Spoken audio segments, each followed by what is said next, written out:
All right, let's dive right in. Today, we're talking about, well, everything. The desk in front of you, the air you're breathing, your coffee mug. We're getting to the bottom of what it's all made of, the particulate nature of matter. Okay, let's start with a little mystery, something you've probably done a million times. You take some sugar, you stir it into a glass of water, and poof, it's gone. But where did it actually go? Really, think about it. I mean, you can't see it anymore, right? But you know it's there because, of course, the water is sweet. So the sugar hasn't actually vanished, it's just invisible. And believe it or not, this little kitchen puzzle holds the key to understanding the entire physical world. So, to crack this case, we need our first clue. And that clue comes from asking a really, really big question. What is all this stuff around us actually made of? Yeah, the answer isn't something you can just see. We need to zoom in, like way, way in. So let's imagine we have the most powerful microscope in the world. Think about a simple piece of chalk. You can snap it in half, no problem. Then you can take those pieces and just crush them down into a super fine powder. Seems simple, but what this shows us is actually pretty profound. Because even the smallest speck of that dust, the tiniest one you can possibly see, it's still chalk, right? And get this, that one tiny speck is made of millions of even smaller pieces that you absolutely cannot see. And that right there, that's our first big clue. These ultimate tiny building blocks are what scientists call constituent particles. Everything, the chalk, the sugar, the water in our glass, is made of these teeny, tiny particles. That's the core idea. All matter is made of particles. Okay, so if everything is made of these little particles, how come some things are hard, like a rock, and other things, flow like water? To get that, we need to understand the rules of the game. And it turns out there's a constant battle, a tug of war, happening inside all matter.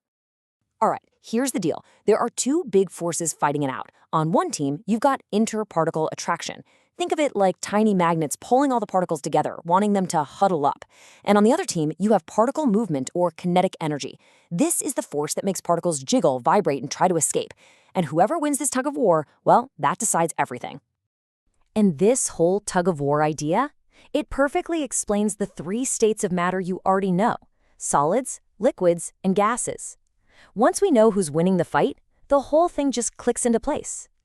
So let's start with solids. In a solid, that attraction force wins, big time. It's so strong that the particles are just locked into place, packed together in a tight, fixed pattern. They can't really go anywhere. They just vibrate on the spot. Okay, now for liquids. Here, the tug of war is more like a tie.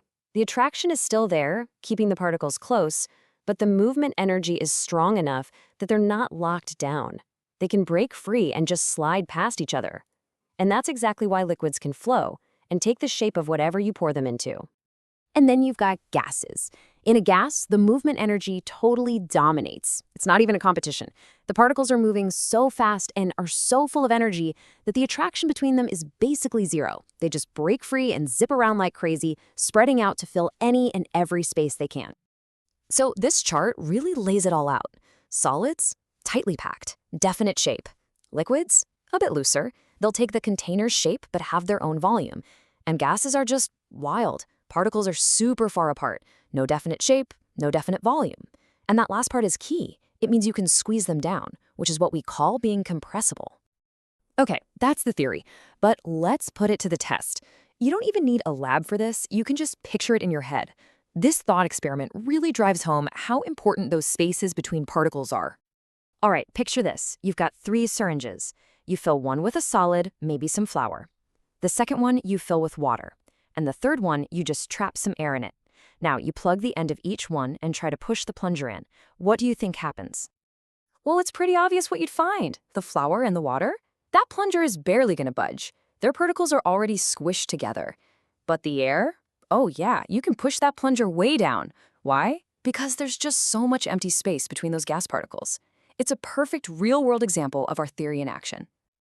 All right, new question. Let's throw a wrench in the works. What happens when we add a new player to this tug of war?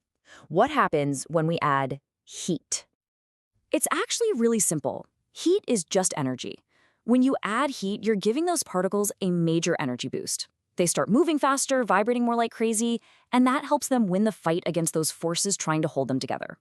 This is literally why ice melts into water and water boils into steam. You're just giving the particles the energy they need to break free. Okay, so we've got our clues, we know the rules of the game. Now it's time for the big payoff. Let's go all the way back to the beginning and solve our sugar in the water mystery. So where did the sugar go?